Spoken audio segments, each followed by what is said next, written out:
Kembali lagi bersama podcast Rumah Bersama Pelayan Rakyat Jawa Barat dari Jalan Muhammad Ramdan 87 Bandung. Hari ini kita kehadiran seorang narasumber yang luar biasa, seorang anak muda yang berprestasi, anak muda yang punya perhatian sangat besar terhadap para petani. Kita sambut Zikra Yuhasra mengenai digitalisasi pertanian.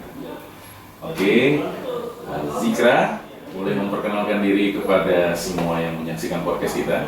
Ya, terima kasih Pak Roy. Perkenalkan semua, nama saya Zikra Yuhasra. Saya alumni Rekayasa Pertanian SITH ITB angkatan 2017 dan sekarang sedang melakukan studi lanjut di Magister Ekonomi Pertanian 4 tahun Pak. Oke, terima kasih. Zikra sekarang banyak menekuni digitalisasi pertanian. Betul. Boleh dijelaskan apa maksudnya digitalisasi pertanian ini?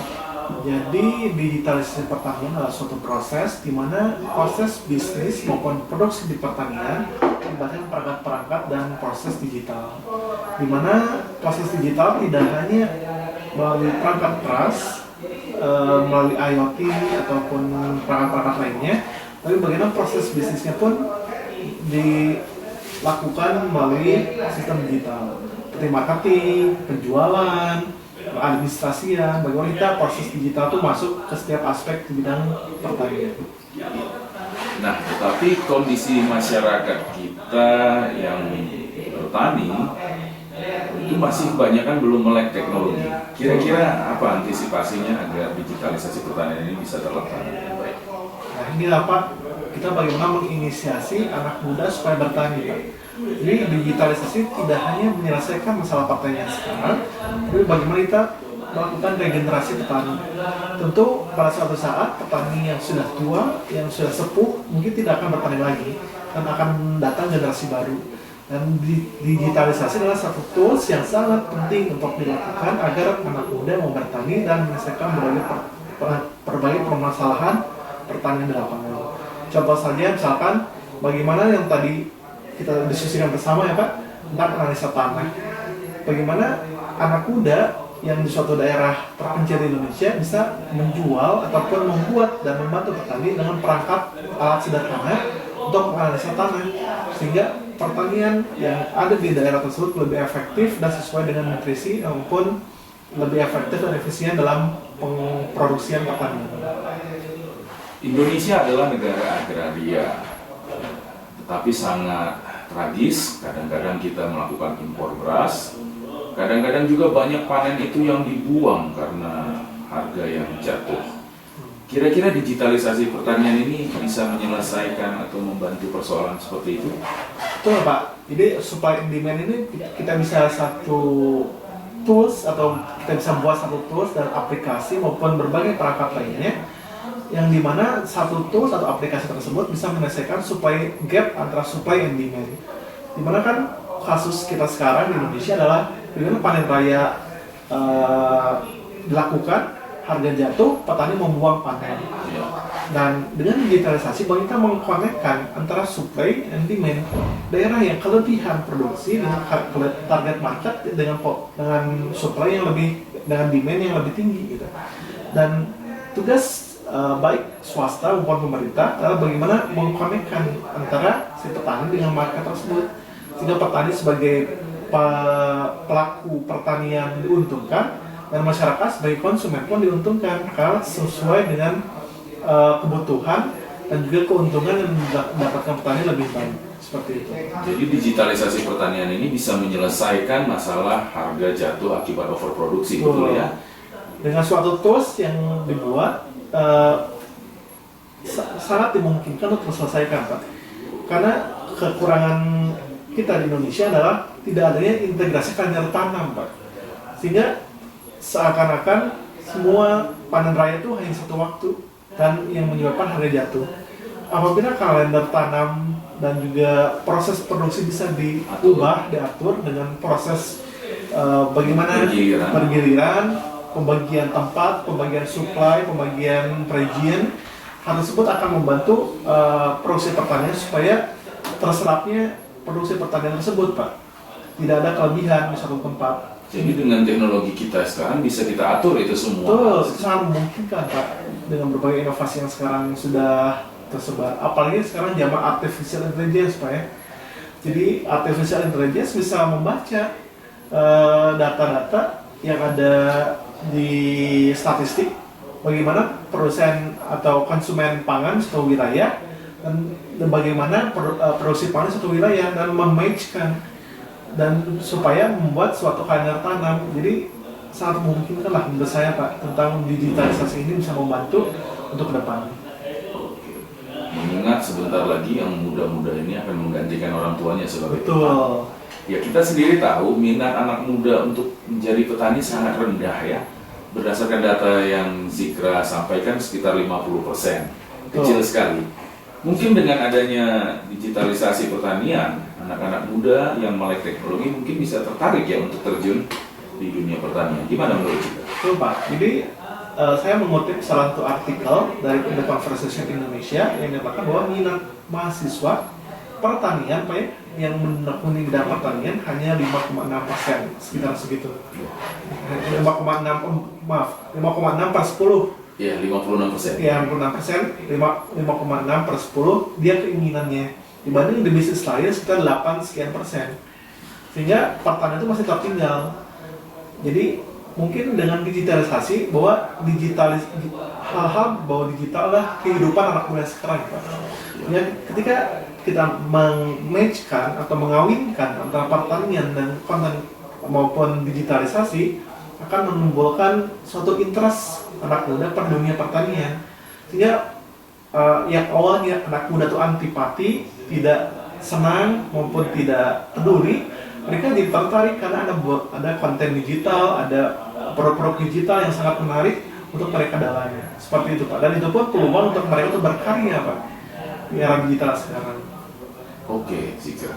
Kira-kira apa tantangannya untuk membuat digitalisasi pertanian ini bisa dilakukan? Dalam waktu dekat ya Pak, Iya. mungkin bagaimana kita meningkatkan koneksi internet di Indonesia Pak. Jadi mungkin pemangku kebijakan mungkin harus mulai bagaimana meningkatkan bandwidth maupun konektivitas internet di Indonesia. Iya. Karena yang saya tangkap dari beberapa startup pertanian yang melakukan digitalisasi, selalu keluhannya itu adalah bagaimana koneksi internet di daerah itu kurang stabil atau kurang bagus.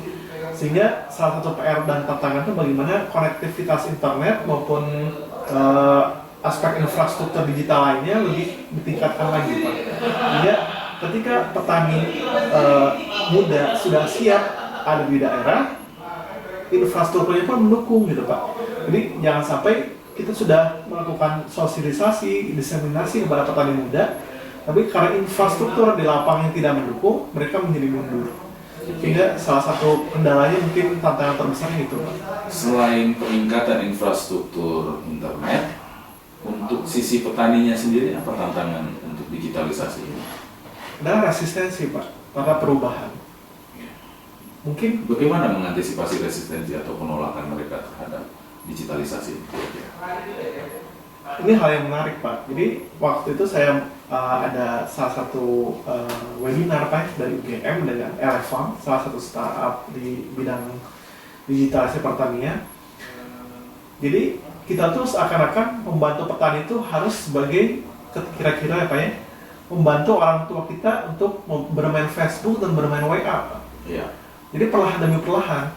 Jadi kan kita orang tua kita rata-rata gaptek ya Pak. Iya. Kita mungkin tidak bisa langsung memarahi atau langsung membentak atau langsung menghardik gitu ya. Tapi pelan-pelan Pak, oh Bu, ini cara membuka WhatsApp tuh seperti ini, cara mengupload gambar tuh seperti ini.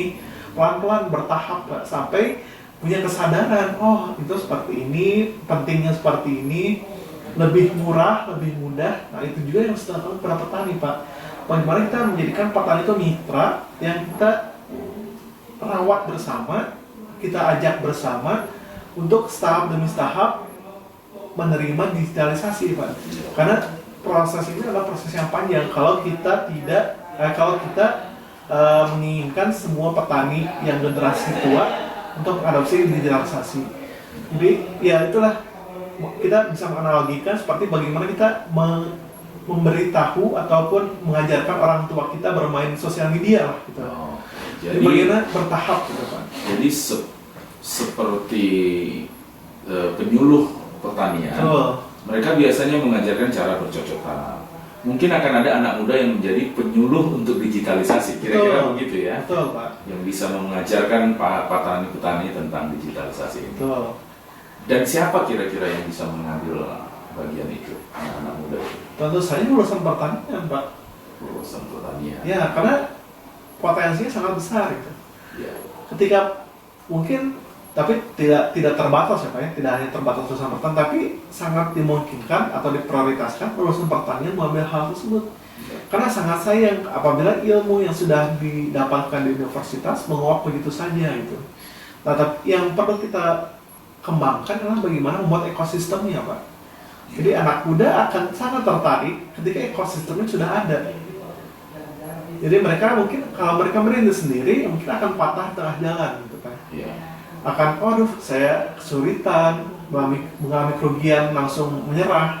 Tapi kalau ekosistemnya sudah disediakan, baik itu oleh pemerintah maupun oleh sistem dari swasta, anak muda akan lebih tertarik dan guyup untuk mengikuti arus digitalisasi pertanian ini Pak.